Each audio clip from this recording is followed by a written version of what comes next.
Our topic of the week is betrayal. Why do we choose this topic? Because a mother who has been married for many years and has three children, and the last child is a small baby, checked her husband's telephone and found out that the husband has an affair with another woman for 4 years and has a 4-year-old child from another woman. And she was shocked and she was shattered and she felt very frustrated and angry, and she started having fights with her husband, whom she loved dearly. And the husband was very frustrated and said, I look after you, I give you money, what do you want from me? So you go and kill yourself and things like that. So the rage was so big in this relationship all of a sudden.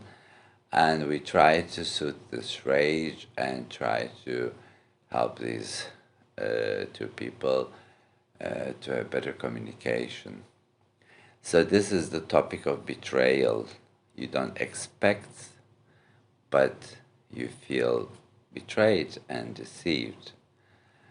And this is usually happening between people who are close to each other and who is attached to each other and has been living together and who has encountered in terms of total psychic contact.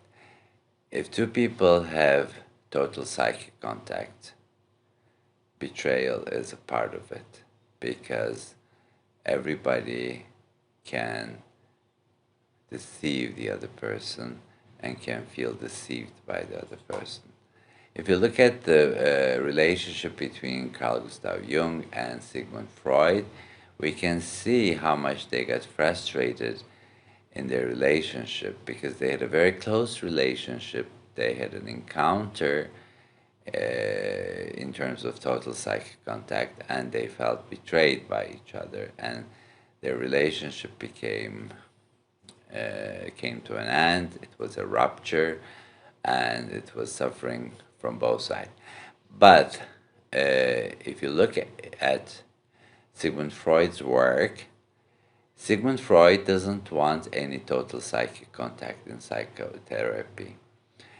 He prefers to sit behind the patient. The patient lays down and doesn't see the therapist and has free associations and tells his dreams and whatever comes to his or her mind. And the therapist just listens and makes interpretation. And the therapist doesn't give any information about his or her own life in the Freudian school, and therefore refrains from total psychic contact, and the patient only projects and has fantasies about the therapist, and the therapist just interprets them. But in Carl Gustav Jung's school of psychology, therapist also shares his own life, dreams, problems with the patient too. He is not afraid, or she is not afraid of total psychic contact.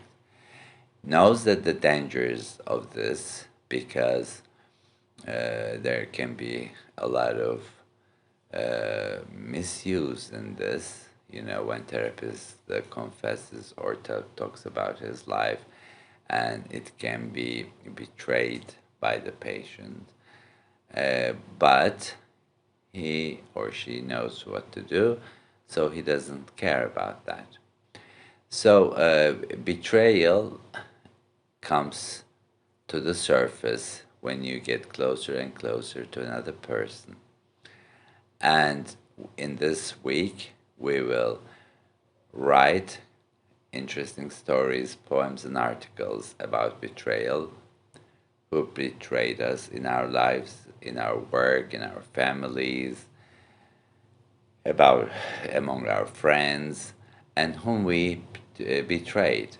Usually, people who betray don't confess, and they have a lot of rationalization, intellectualization, reaction formation, projection, and all sorts of other ego defense mechanisms, and therefore they don't feel guilty about the mean things they have done.